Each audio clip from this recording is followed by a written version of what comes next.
할렐루야, 감사합니다. 한 해를 잘 마무리하시고 한 해를 잘 맞이하신 우리 모현교회 성도님들께 감사를 드립니다. 물론 지난 해나 올 해나 하루 지나가는 것 그렇게 크게 의미가 없이 보내신 분도 계실 수 있겠사오나 여러분들 잊지 마실 것은 한 해가 지나간다고 그것이 그 사람에게 새 날이 되지는 않는 것처럼 시간이 그냥 바뀌어진다고 다음 날이 되었다고 다음 주가 되었다고 다음 달 다음 년이 되었다고 그 시간의 흐름에 따라 우리들의 삶에 사건이 일어나는 것은 아닌 것과 같이 매일의 삶 가운데에 언제든지 주 예수 그리스도를 다시금 붙들며 말씀을 보아야지, 다시금 찬송을 회복해야지, 다시금 주님 앞에 나아가야지, 다시금 기도해야지 라고 감동 주실 때에 그 감동하심에 순종하여 기도하고 말씀하고 찬양하시는 그때가 여러분에게 참된 새해 날이요 주님의 때가 이르는 것인 줄 믿으시기를 바라고 포기하지 마시고 낙심치 마시고 그 새날을 구하시는 저와 여러분 되기를 주님의 이름으로 축복합니다. 아멘. 오늘 말씀은 지난주와 동일한 본문을 가지고 말씀을 나누려고 합니다. 히브리서 7장 22절부터 28절까지의 말씀입니다. 히브리서 7장 22절부터 28절까지의 말씀을 우리 함께 보도록 하겠습니다. 신약 성경 358 또는 9쪽쯤에 있습니다. 하나님 말씀 받들어 읽겠습니다. 히브리서 7장 22절부터 28절까지의 말씀 읽겠습니다. 이와 같이 예수는 더 좋은 언약의 보증이 되셨느니라. 제사장 된 그들의 수요가 많은 것은 죽음으로 말미암아 항상 잊지 못함이로되 예수는 영원히 계심으로 그 제사장 직분도 갈리지 아니하시니라. 그러므로 자기를 힘입어 하나님께 나아가는 자들은 온전히 구원하실 수 있으니 이는 그가 항상 살아계셔서 그들을 위하여 간구하심이라. 이러한 대제사장은 우리에게 합당하니 거룩하고 악이 없고 더러움이 없고 죄인에게서 떠나 계시고 하늘보다 높이 되시니라. 그는 저 대제사장들이 먼저 자기 죄를 위하고 다음에 백성의 죄를 위하여 날마다 제사 드리는 것과 같이 할 필요가 없으니 이는 그가 단번에 자기를 드려 이루셨음이라. 율법은 약점을 가진 사람들을 제사장으로 세웠거니와 율법 후에 하신 맹세의 말씀은 영원히 온전하게 되신 아들을 세우셨느니라. 아멘. 오늘 여러분과 함께 히브리서 7장 22절부터 28절까지 있었던 그 말씀을 가지고 만족되신 예수 그리스도라는 제목으로 함께 말씀을 나누려고 합니다. 지금 저희들이 사도신경을 강해를 하고 있는 중입니다. 사도신경 우리들의 신앙의 근간이요, 우리들의 신앙의 기준이요, 골조와 같다고 말씀을 드렸습니다. 사도신경에 있는 그 신앙의 고백은 우리가 믿는 바가 무엇이며 우리가 믿는 바에 따라서 우리가 누구인지를, 우리의 정체성이 무엇인지를 확립하는 중요한 기조와 또한 골조가 되기 때문에 그것들을 올바르게 이해하지 못하고 또한 믿고 있지 않는다고 하면 우리는 언제든지 다른 것을 또는 틀린 것을 믿게 되어지기가 쉽고, 틀려진 진리나 비진리라고 하죠, 잘못된 것에 따라서 우리들의 신앙의 삶을 쌓아 올릴 수밖에 없다고 말씀드렸습니다. 그러므로 우리가 사도신경을 올바르게 이해하고 공부하고 또한 배워가며 믿는 것은 매우 중요한 신앙의 과제라고 할 수가 있겠습니다. 항상 그렇지만은 골조 세우는 것에는 가장 많은 시간이 들어가고 또한 가장 재미는 없지요. 대개는 우리들은 지어진 집에 들어가서 거기에 물건들을 배치하고 가구를 배치하고 장식을 하는 데에 우리의 시간을 쏟지 실제로 집을 만드는 사람들은 그렇게 많지 않죠. 그러나 집을 짓는 것에는 먼저 골조를 세우고 자재를 쌓아 올리고 그것이 더 많은 시간이 소비가 되지 않습니까? 그리고 그렇게 튼튼하게 지어진 집 안에 우리들의 가정, 우리의 집을 나름대로 아름답게 꾸며 나가는 것처럼 우리가 먼저 튼튼한 신앙의 골조가 세워져 있어야 그 안에 우리의 신앙도 건강하게 아름답게 채워지고 또한 쌓여져 나갈 수 있음을 여러분 믿으시기를 바랍니다. 그래서 우리는 거기에 사도신경에 때로는 시간이 오래 걸리고 때로는 우리들의 육신의 욕망의 욕구에 미치지 못하게 재미가 없을 수도 있고 흥미롭지 못할 수도 있지만 하나하나 뜯어나갈 때에 우리가 믿는 바가 이것이고 우리는 이러한 분을 믿는 것이고 우리는 그러한 분으로 말미암아 어떠한 존재가 된 자이구나라고 하는 것을 새롭게 깨달아갈 수 있음을, 그것을 여러분의 기쁨으로 알아가실 수 있는 우리 모형교회 성도님이신 줄 믿고 또한 그렇게 한 해에도 잘 따라오실 수 있기를 주님의 이름으로 축복을 합니다. 그렇게 우리는 사도신경을 지금 보아가고 있고 사도신경의 큰 4가지의 믿음의 주제로서 성부에 대한 믿음, 성자에 대한 믿음, 성령에 대한 믿음, 그리고 그러한 성부, 성자, 성령 삼위일체 하나님으로 말미암아 교회 되어진 것에 대한 믿음, 그 4가지에 대한 믿음을 우리들이 배워가고 있습니다. 첫 번째 성부에 대하여 4가지로 우리들이 배웠습니다. 사랑이신 성부, 사랑으로 계시는 성부 하나님, 그 사랑으로 계시는 성부 하나님이 자신의 그 사랑을 전적으로 가감없이 베풀어 내신 것, 그 전능함, 그렇게 베풀어내신 전능하심으로 베풀어내는 것으로 말미암아 드러난 창조, 그리고 그 창조가 누구 안에서? 예수 그리스도 안에서 이루어지며 또한 완성되어지고 성취되어지는 것. 창조는 이미 이루어졌고 이루어져 가고 있으며 완전하게 이루어질 창조. 저희 이지혜 사모가 그렇게 부탁을 하더라고요. 유튜브에 올라져 있는 설교들이 있는데 거기에 좀 제목들을 써달라고. 어떤 주제 것을 듣고 싶은데 찾아서 듣기가 어렵다고. 왜냐하면 일자만 나와 있지 않습니까? 그래서 그 작업을 좀 해야겠구나. 물론 들으실지 안 들을지는 모르겠지만은 그렇게 제가 한번 바꿔놓아 볼 테니까 여러분, 내가 무슨 말씀을 거기가 잘 이해가 안 됐었는데 하는 분들은 유튜브로 들어가셔서 다시 한번 꼭 들어보시길 바라요. 기초가 튼튼하셔야 넘어지지 않습니다, 여러분.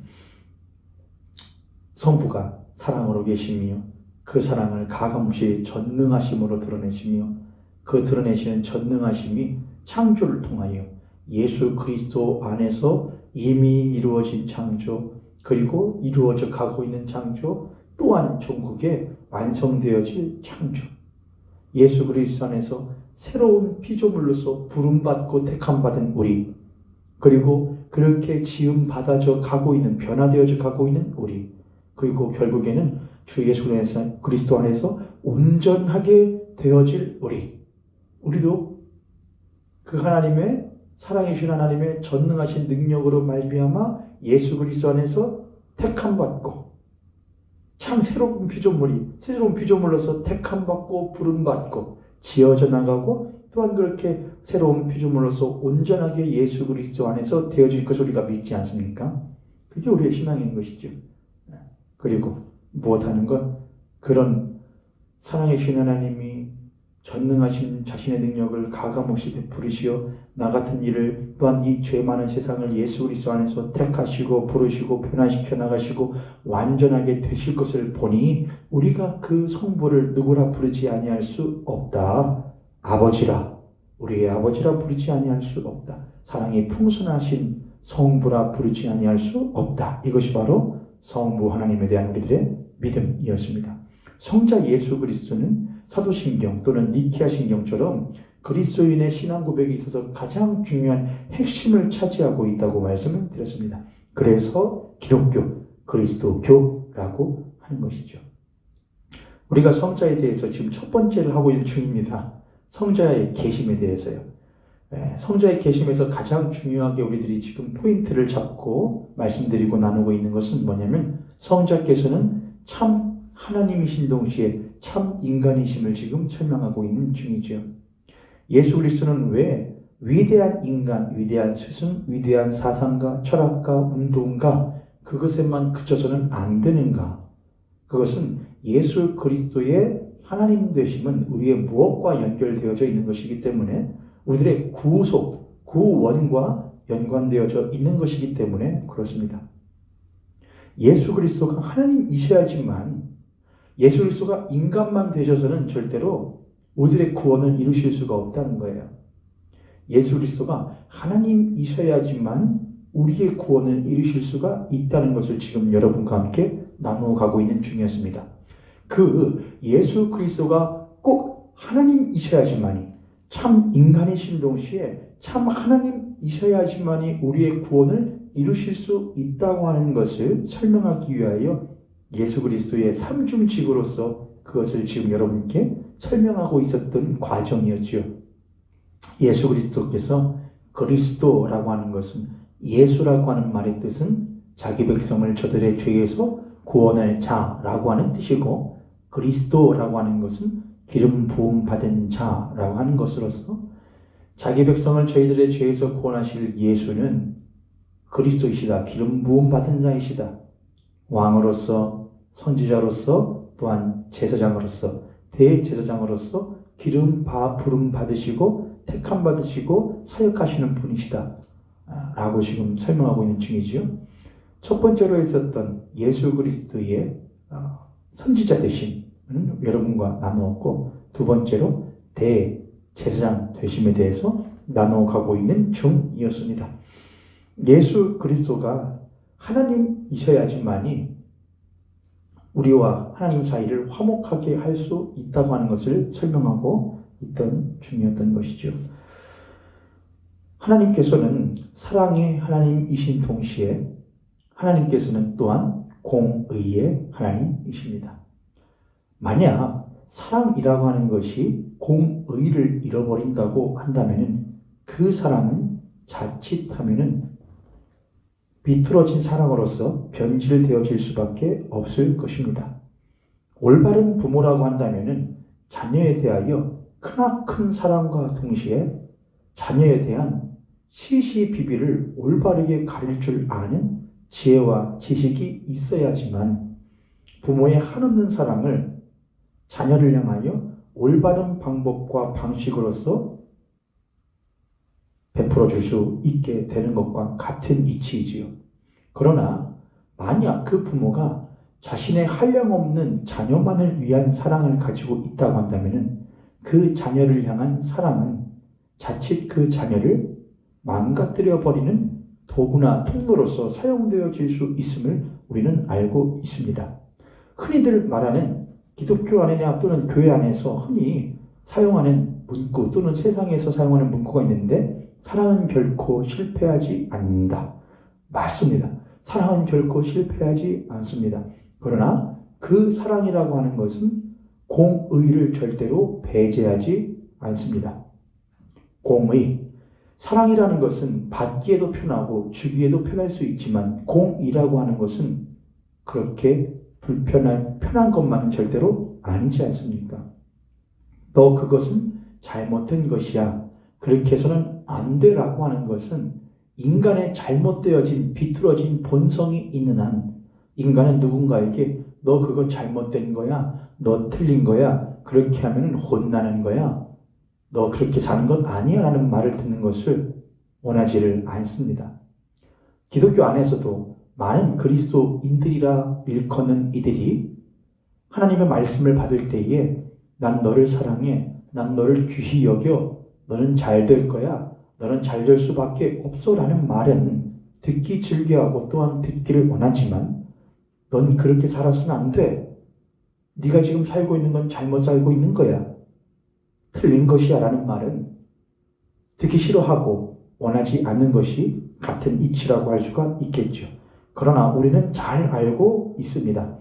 참으로 나를 사랑하는 사람이어야지만이 나를 향하여 잘못되었음도 말할 수 있다고 하는 것입니다. 참으로 나를 사랑하는 사람이어야지만이 나를 사랑하기에 나를 불편하게 하는 것도 감수할 수 있다고 하는 것입니다. 그 누가 나를 불편하게 하며 그 불편을 감수하려고 하겠습니까?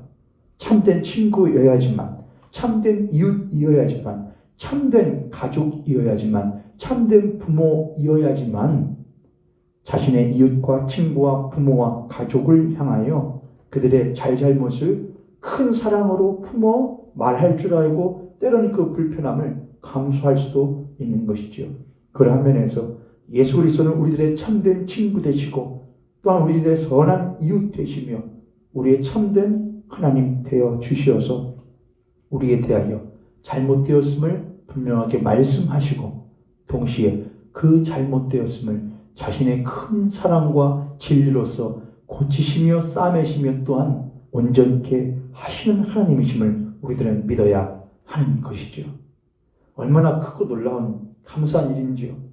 하나님은 나를 위하여 불편함을 감수하셔요. 큰 불편함이요.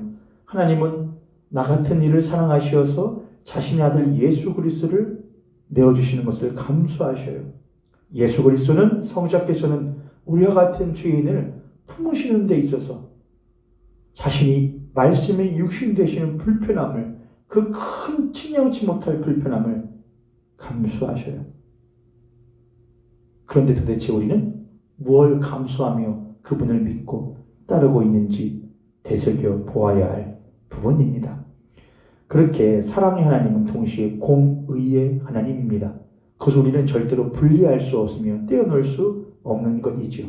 그분은 사랑하시기에 또한 공의로서 세상을 대하시고 우리를 대하시는 것입니다. 그렇게 하나님은 사랑의 하나님으로서 또한 공의의 하나님으로서 사랑의 하나님으로서 영화롭게 되어야 하며 또한 공의의 하나님으로서 영화롭게 되어야 함이 마땅합니다.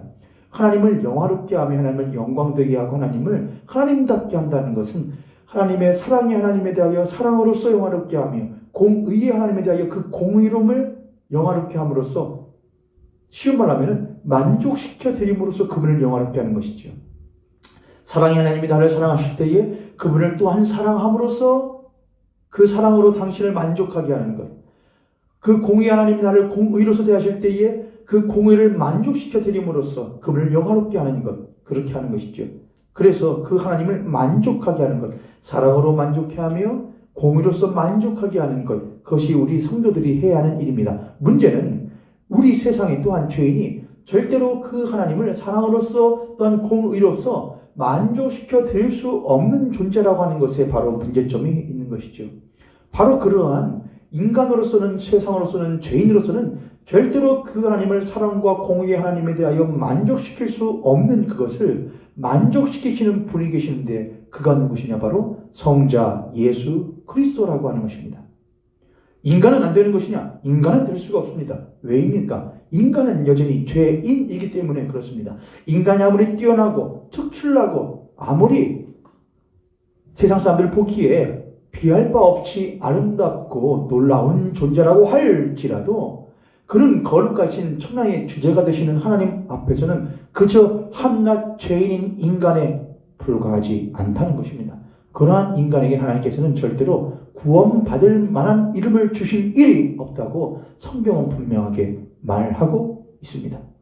우리가 예수 그리스도를 그저 인간으로서 한 위대한 스승이요 사상가요 철학가요 또는 혁명가로서 보려고 하는 시도는 무엇이냐? 참되신 하나님을 보지 못하고 알지 못하기에 범하는 우입니다. 우리가 만약 하나님을 안다면, 하나님을 본다고 한다면 우리 앞에 서 있는 그 어떤 위대한 인물이라고 할지라도 그가 절대로 하나님께는 피할 바 없다는 것을 우리들은 고백할 수밖에 없을 것입니다.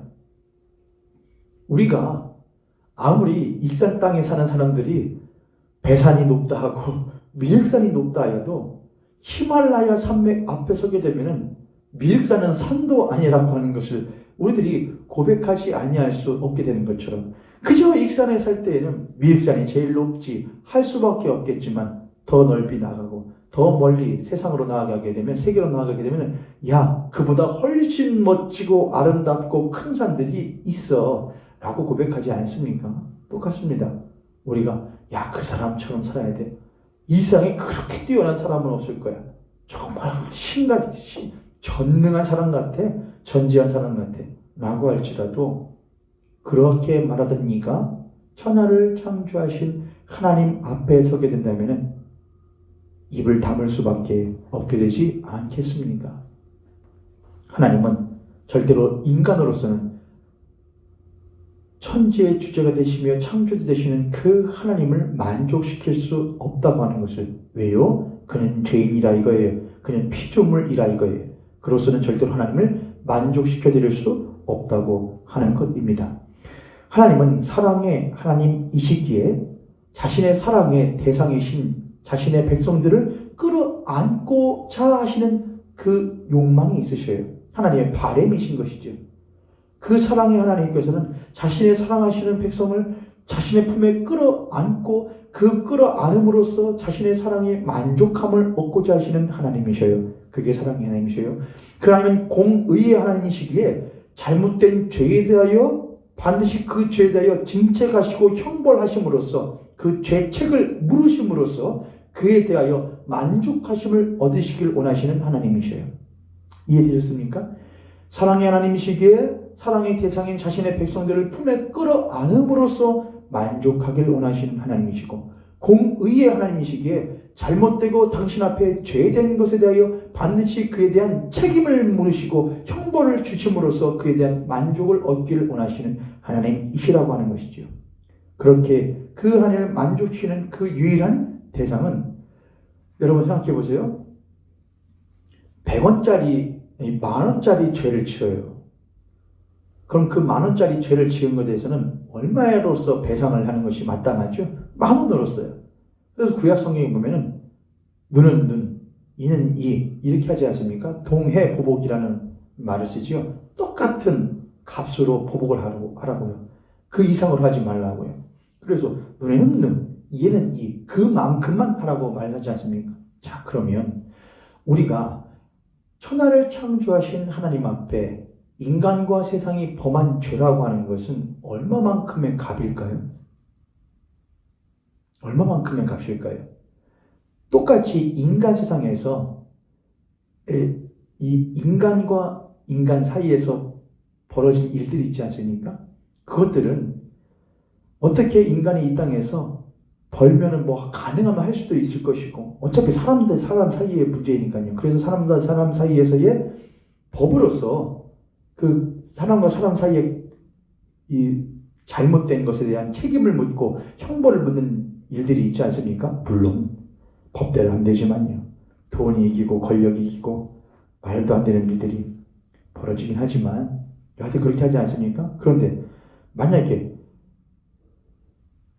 이렇게 사람 대 사람 사이에 인간관계 사이에서의 법적인 문제가 아니라 하나님과 인간 사이의 법적인 문제라고 한다면 도대체 그건 뭘로 해결을 해야 합니까?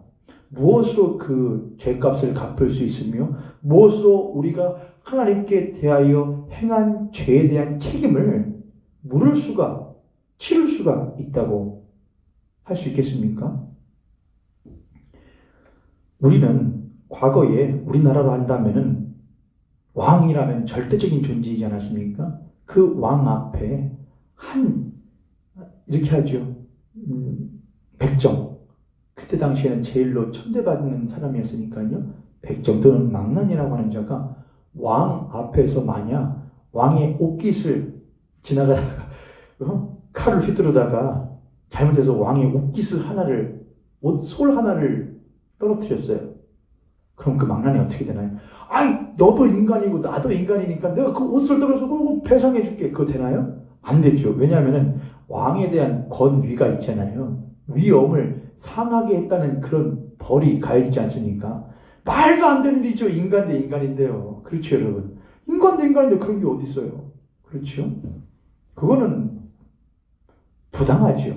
오늘날의 민주주의 국가를 살아가는 우리들의 입장에서 볼 때는 말도 안 되지.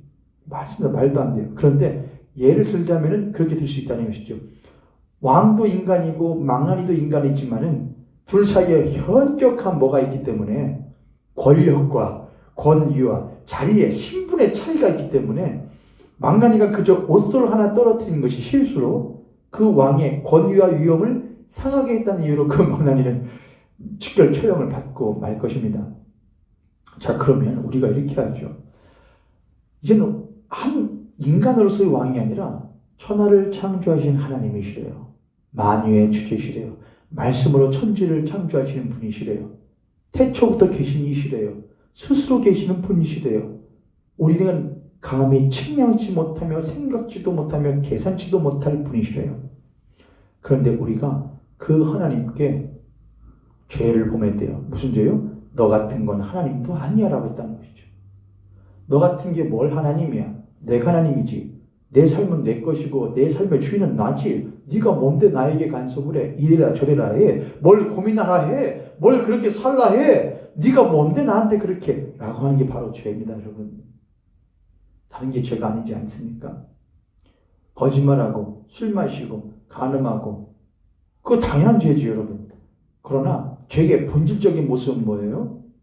자기의 소견에 옳은 대로 하기를 원하고자 하는 그 마음이 바로 죄입니다. 네가 뭔데?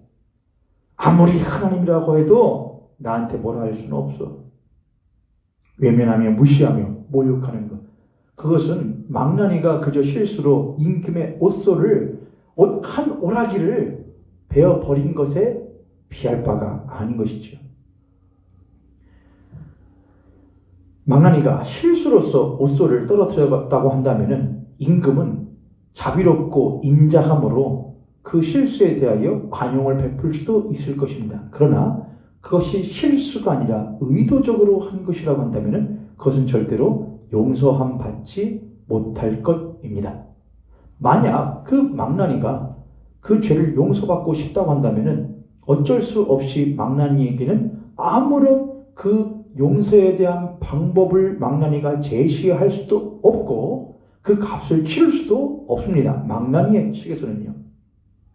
그 용서의 방법은 오직 왕에게서만 나올 것이고 왕에게서만 나오는 그 대가로서 망나니는 치료 용서를 받아야만 할 것입니다. 똑같습니다.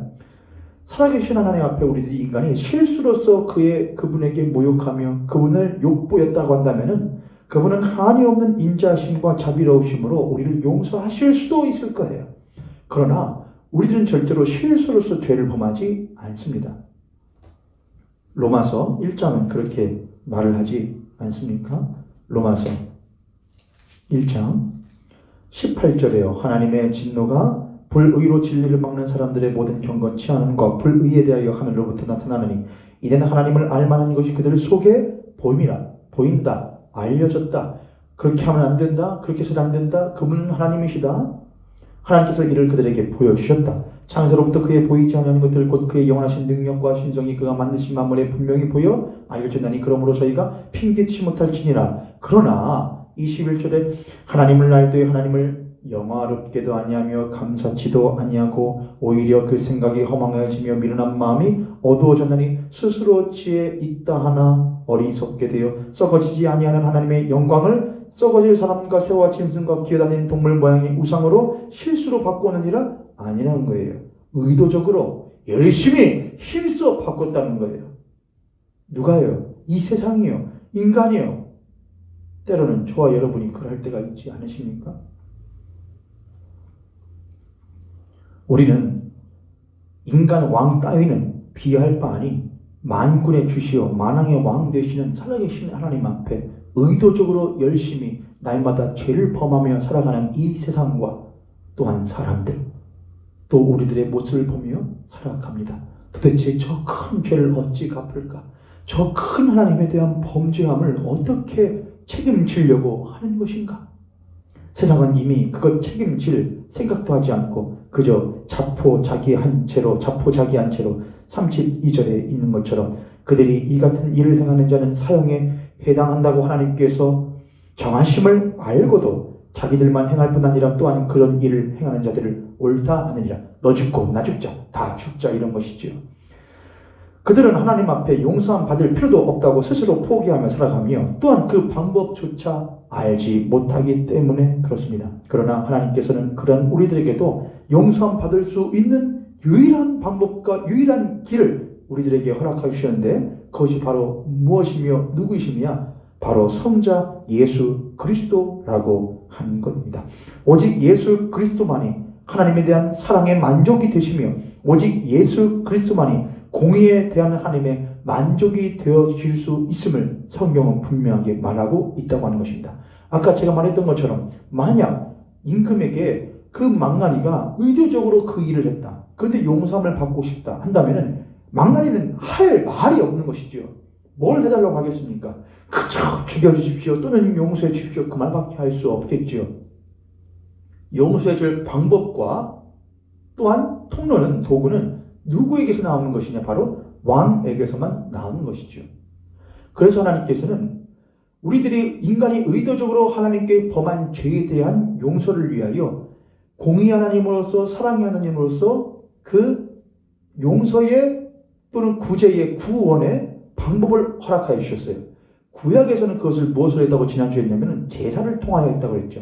한 죄 없는 제사물로서의 양이 짐승이 죄를 범한 이에 모든 죄를 전가함 받고 그냥 야 없다 해줄게 그렇게 할 수 없다는 거예요. 그건 공의를 만족시킬 수 없다는 것입니다. 그래서 반드시 죄에 대한 책임을 물음으로써 사형, 죄의 싹슨 사망이라고 했으니까요. 반드시 사망을 받아야 되는 것입니다. 죽음 당해야 하는 것이지요. 그런 하나님께서는 이 사람을 살리시기 위하여 죄를 범한 이 사람을 살리시기 위하여 그의 죄를 한 죄 없는 짐승에게 죄를 전가시켜 놓고 그 짐승에게 죄를 물어 이제는 이것이 죄를 범한 죄인이 된 것이기에 이 자에게 죄를 물어 이 짐승의 죄를 물어 그 죄를 피를 다 쏟게 만들고 그 내 배를 가르고 내장을 쏟아내어 각을 떠서 불로 모두 태워버리는 일을 해버립니다. 그것이 하나님에 대한 하나님의 공의로우신 하나님의 진노요 죄에 대한 하나님의 분노하시는 것이죠. 죄를 범한 자는 반드시 이렇게 됨이 마땅하다. 죄를 범하였음에도 불구하고 그 죄를 전가하여 죄의 용서함을 받은 너희들은 두 눈 똑바로 뜨고 이 짐승이 피 흘리며 죽어가며 각띄어져 불로 태워짐을 보고 알라고 하는 것이지요. 너희들이 이렇게 됐어야 해. 너희들이 이렇게 죽었어야 해. 그러나 나는 너희들을 살기 위하여 이 죄 없는 짐승을 죽여놓으라 하는 것이죠. 이것이 바로 하나님의 허락하신 양이었던 것이죠. 그리고 그 양으로서는 온전하게 하나님을 만족시킬 수 없습니다. 그래 그것은 하나님께서 한시적으로 하나님께서 허락하여 주신 무엇이냐? 방법일 뿐이지 절대로 완전하지도 아니하며 영원할 수도 없는 일시적이며 한시적인 방법으로서 하나님께서 허락하여 주신 것이요. 또한 이것은 예표하는 것이었습니다. 무엇을요? 바로 온전하고도 완전하게 우리를 죄로부터 구원하시고 하나님의 공의를 만족시키실 하나님의 어린 양 되시는 예수 그리스도를 예표하는 제사물이었다는 것이죠. 이제 한 어린 양 되시는 예수 그리스도께서 우리에게 나타나시어 우리에게 허락하신 바 되시어 그 예수 그리스도는 친히 자신이 무엇 되시어 대제사장이 되시어서 하나님의 영원한 대제사장이 되시어서 뭘 하시느냐? 모든 사람들을 이끌고 오셔요. 죄인들을 자신 앞으로. 그리고 하나님 앞에 서서 하나님 보십시오. 내가 이 모든 성부여 보시옵소서. 이 모든 죄를 범한 이들을 내가 데리고 왔습니다. 그리고 이 모든 죄인들의 죄를 나에게 다 지우시옵소서. 그러니까 예수 그리스도는 우리를 이끌고 오는 제사장 되어 주셔요. 제사장은 이 제사를 집전하고 또한 하나님과 죄를 범한 백성들 사이를 화목케 하는 역할을 이 제사장이 하는 것이었거든요. 하나님께서 예수 그리스도는 대제사장이 되어 주셔서 인간과 하나님 사이를 한 번이 아니라 이렇게 써있죠. 히브리서 아까 보았던 여기만 보면 될 것 같아요, 여러분. 자, 지난주 그랬죠? 이 부분은 3, 4주는 해야 된다고요. 히브리서 7장 28절에 율법은 약점을 가진 사람들을 제사장으로 세웠거니와 율법 후에 하신 맹세의 말씀은 영원히 온전하게 되신 아들을 세우시느니라. 대제사장은 자기도 인간이에요. 자기도 죄를 범한 사람이에요. 근데 어떻게 그 인간들의 모든 것을 감당할 수가 있으며 또한 하나님께 나아갈 수가 있겠습니까? 그저 두렵고 떨림으로 나가는 수밖에 없는 것이죠. 예수 그리스도는 한 인간으로서, 완전한 인간으로서 모든 인간의 질고를 아셔요. 아버지, 이들이 육신을 가지고 살아가는 이들로서 아플 수밖에 없었고, 실수할 수밖에 없었으며, 울 수밖에 없었고, 낭망할 수밖에 없었고, 그렇게 할 수밖에 없었음을 내가 참 인간이 되어 그들의 질고를 모르는 바가 아니오니 주님, 이들을 긍휼히 여겨 주시옵소서. 우리를 대언하셔요. 우리는 예수 그리스도의 그 대언하심과 그 중보하심으로 말미암아 살아가는 거예요. 그렇지 않습니까, 여러분? 그 음성은 들리지 않으십니까? 주님, 노원준을 긍휼히 여기시옵소서. 그가 연약하며 약하며 죄 가운데 휘둘리는 불쌍한 자임을 주님 불쌍히 여겨 주시옵소서. 노원주는 불쌍한 자임을 주님 긍휼히 여겨 주시옵소서. 내가 참 하나님 앞에 긍휼을 구하지 못할 때에 주 예수 그리스도는 나의 대제사장 되시며 또한 우리의 대제사장 되어 주셔서 우리를 위하여 친히 중보하셔요. 주님, 이 자를 불쌍히 여겨 주시옵소서. 이 자를 긍휼히 여겨 주시옵소서. 우리는 그분의 중보하심으로 말미암아 하나님께 나아갈 수 있는 거예요.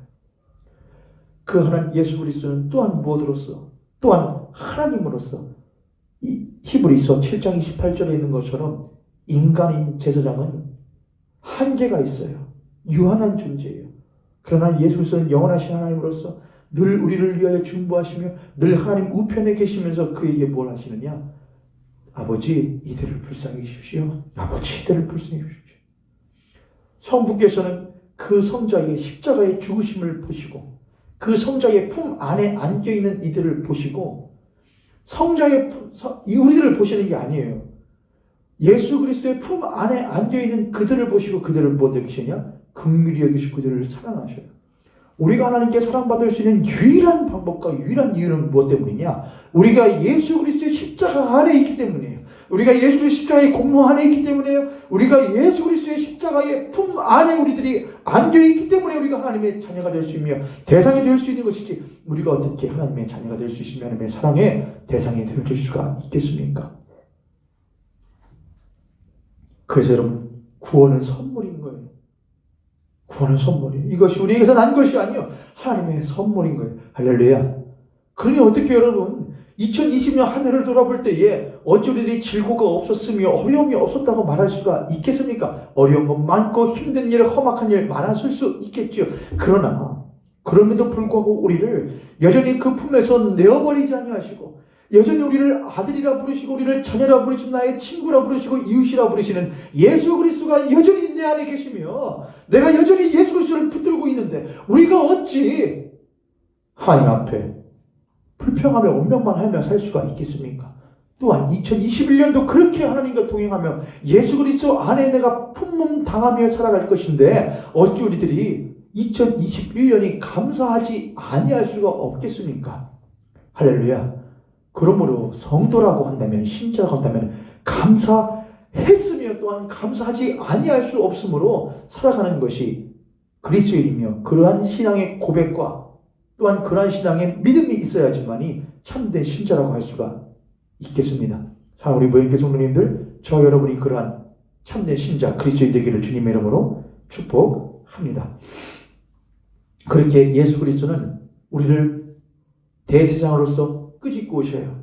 우리 자신의 품에 안으셔요. 그리고 하나님께로 나아가셔요. 인간 대제사장은 절대로 하나님께 나아갈 수 없어요. 두렵고, 왜요? 자기도 죄로 죽을까 모르기에. 그러나 성자께서는 참 인간이신 동시에 또한 죄 없는, 흠 없는 순전한 하나님 곳으로서 하나님 앞에 기꺼이 나아가셔요. 담대함으로 나아가셔요. 우리가 그 예수 그리스도 안에 있기 때문에 우리도 담대함으로 담력을 얻어 나아가는 거예요. 어찌 인간이 나아갈 수가 있겠습니까? 하나님 앞에 흠 없으신 오직 성자이신 하나님 자신만이 하나님께로 나아갑니다. 할렐루야. 그 예수 그리스도는 대제사장의 동시에 또한 하나님의 어린 양 되시어서 하나님의 그 공의에 대한, 죄에 대한 그 공의로움의 진노하심을 만족시켜 드리셔요. 그리고 뭐냐면 내가 내 아들 예수 그리스도의 품 안에 있는 자들을 하나님께서는 받으셔요. 그러나 하나님의 공의에 대하여 그 진노하심을 만족시켜야 돼요. 그 진노하심이 만족되어지는 것은 오직 무엇이냐? 죄의 싹스로서의 사망이 있어야 해요. 그 사망을 누가 당한다고요? 구약시대 때 제사에서 죄 없는 짐승이 받는다고요. 그러나 그것은 한계가 있다고요. 그러나 그것은 유한하다고요. 그건 온전하지 못하다고요. 그래서 제가 그러지 않습니까? 왕의 망나니가 왕에게 범한 그것은 망나니로서는 절대로 감당치 못할 일이에요. 만약에 그걸 감당할 수 있는 재력도 권한도 능력도 신분도 없어요. 하나님께 입혀진 그 큰 손상은 하나님만이 갚으실 수 있어요. 그렇잖아요, 여러분? 하나님께서 당하신 손상이 있어요. 인간 대 인간 사이에서는 인간 대 인간이니까 어떻게 하면 갚고 어떻게 한다 쳐요. 근데 하나님께는 어떻게 하냐 이거예요. 갚을 수가 없다 이거예요. 그걸 오직 하나님만이 갚으실 수 있다는 거예요. 그래서 성자는 참 하나님으로서 성부의 그 공의로우심을 못하시냐? 만족시키셔요. 그래서 성자는 모든 인간의 죄를 다 담당해야 할 그런 이기에 성자이셔야 되는 것, 그거 아니에요, 여러분. 성자는 참 하나님이시기에 모든 인간의 죄가 아무리 크다고 할지라도 성자의 거룩하심 안에는 아무것도 아니에요. 성자의 거룩하심은 마치 크나큰 바다와 같아, 대양과 같아서 모든 인간의 죄는 그 성자의 거룩하심에 그 바다와 같은 크심에 비한다면 하나의 조그만 조약돌에 지나지 않아요.